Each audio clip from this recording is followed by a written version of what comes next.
কিশোর বয়সে বসন্ত জাতীয় রোগে হারিয়ে ফেলেন দৃষ্টিশক্তি, কিন্তু দমে যাননি তাতে। চোখের আলো নিভে গেলেও মনের আলো নিভেনি কখনো। প্রবল ইচ্ছে শক্তিতে পড়াশোনা চালিয়ে গেছেন এবং সেই যোগ্যতা দক্ষতা কাজে লাগিয়ে তিনি আজ প্রাথমিক বিদ্যালয়ের সহকারী শিক্ষক এবং শিক্ষক হিসেবে মন জয় করেছেন ছাত্রছাত্রী এবং সহকর্মী সবার।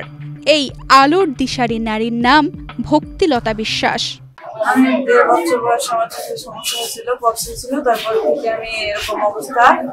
আমার বাবা মা খুব সচেতন মানুষ, তারা আমাকে লেখাপড়া শিখিয়েছেন, বিভিন্ন জায়গায় নিয়ে যে পড়াশোনা করানোর ব্যবস্থা করে দিয়েছেন এবং তাই থেকে আমি এই পর্যন্ত এসেছি। বান্ডেল থাকলে প্রতি সেনমানিতে টাকা বাঁচবে। বিকাশ সেনমানি বান্ডেল কিনে জিতুন প্রতি লেনদেনে। মেহেরপুরের গাংনী উপজেলার ধানখোলা গ্রামের কৃতি সন্তান ভক্তিলতা। চোখে আলো নেই, কিন্তু মনটা আলোয় ভরা তার। শিক্ষক হওয়ার পর থেকে তার ভাবনা জুড়ে শিক্ষার্থীরা যাতে আলোকিত মানুষ হতে পারে, সেটাই তার একমাত্র চাওয়া। প্রথম আমাদের হয়েছে, এখন অবশ্য হয় না মানুষের। সেটা হচ্ছে যে নর্মাল স্কুলগুলো আমাদেরকে স্বাভাবিকভাবে নিতে চায় না, যে দৃষ্টি প্রতিবন্ধী আমাদের বাচ্চাদের সাথে পড়তে পারবে কিনা।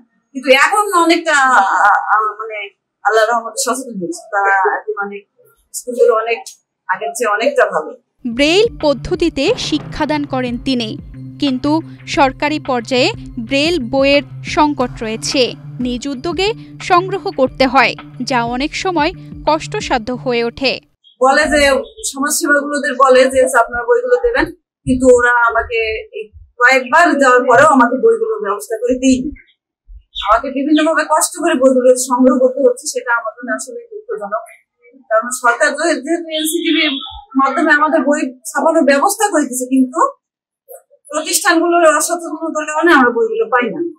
ভক্তিলতা সমাজের পিছিয়ে থাকা মানুষের পিছিয়ে থাকা ভাবনা চিন্তাকে মোকাবেলা করছেন তার শিক্ষাগত যোগ্যতা আর কাজের দক্ষতা দিয়ে।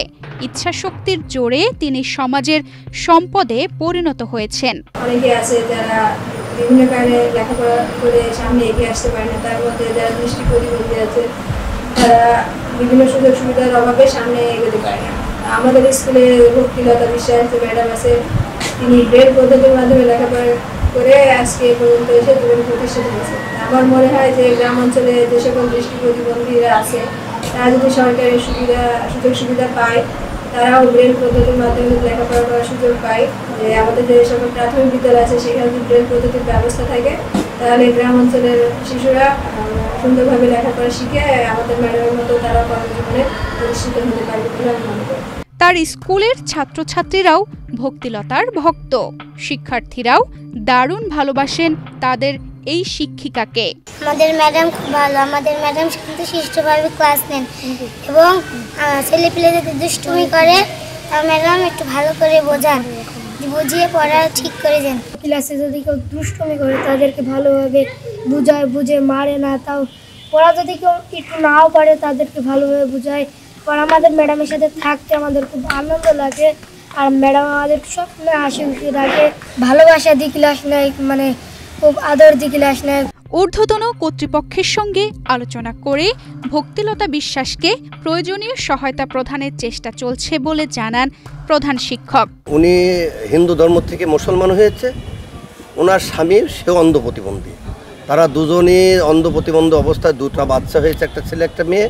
এবং ভক্তিলতা এমনই একটা শিক্ষিকা যে সে প্রতিদিন সবার আগে যাওয়ার চেষ্টা করে, কখনো তার ক্লাস নিতে সে বিলম্ব করেন না, আন্তরিকের সাথে ক্লাস নেন এবং অত্যন্ত ভালোভাবে ক্লাস নিয়ে সে ছাত্রছাত্রীর মাঝে শিক্ষার গুণগত মান বৃদ্ধি করে চলে যাচ্ছে। ভক্তিলতা ম্যাডাম মেহেরপুরের গর্ব। তার মতো সংগ্রামী শিক্ষককে সম্পূর্ণভাবে সহযোগিতা ও শিক্ষা অফিসের পক্ষ থেকে প্রয়োজনীয় সহায়তা নিশ্চিত করবে বলে জানিয়েছেন উপজেলা প্রাথমিক শিক্ষা অফিসার। আমরা এই বিষয়ে খোঁজখবর নিচ্ছি, আমাদের সংশ্লিষ্ট সহকারী উপজেলা শিক্ষা অফিসার আছে এবং প্রধান শিক্ষক আছে, তাদেরকে আমরা নির্দেশ দিয়েছি এগুলো ভালোভাবে ব্যবসা করতে। দৃষ্টি প্রতিবন্ধীদের জন্য আলাদা যে ব্রেল পদ্ধতি, বিভিন্ন পদ্ধতি আছে, তো সেটা স্পেশালিভাবে সরকারি প্রাথমিক বিদ্যালয়ে মানে নাই, কিন্তু তারা যে সাধারণ শিক্ষার সাথে স্পেশাল তাদেরকে ওই কায়দায় নিয়ে যাওয়ার জন্য চেষ্টা করছে। এই সংবাদ জানার পরে আমরা আমাদের ঊর্ধ্বতন কর্তৃপক্ষের সাথে আলাদা স্পেশাল নিড, হ্যাঁ, বিশেষ চাহিদা সম্পন্ন যেটা বলা হয়, সে তাদের জন্য স্পেশাল আরও কিছু করা যায় কিনা সেই মতামত পরামর্শ আমরা ঊর্ধ্বতনের কাছে লিখিত আকারে পাই। সব বাধা অতিক্রম করে যিনি ছড়িয়ে যাচ্ছেন আলো, তিনি ভক্তিলতা বিশ্বাস। তার পথটা সহজ ছিল না, কিন্তু তিনি প্রমাণ করেছেন ইচ্ছাশক্তির আলো থাকলে সব অন্ধকার দূর করা সম্ভব। তানজিদা রহমান, ইনায়া, বাংলাদেশ প্রতিদিন।